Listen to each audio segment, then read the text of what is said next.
ظفر علي اسماره یاران نن سبا ډېر بې وفا خلک دي یاره، او زه غواړم چې د دې مطلبي د دې بې وفا یارانو باره کې راته څه ووایې.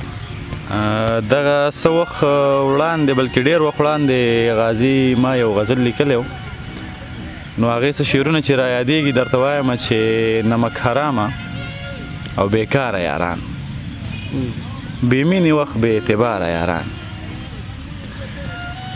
چې ورته درد ورکړي او زړه یې مات کړي، غواړي سړی د دې دپاره یاران.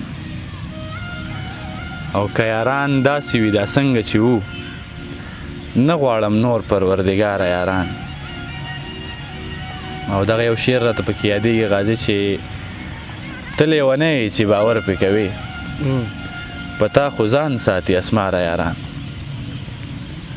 او څه دغه شعرونه د غزل چې وایي په هغه لار راشه د پاک پروردګار په خاطر، چرته چې مونږ یو ولاړ ستا د دیدار په خاطر. لږ تکلف وکه زما په لور راواړوه مخ، لږ مهربانه شه زما د انتظار په خاطر. ډېره مشکله وي د بل په وړاندې سر ټیټول، مونږ په سرونو خاورې اړوو د یار په خاطر.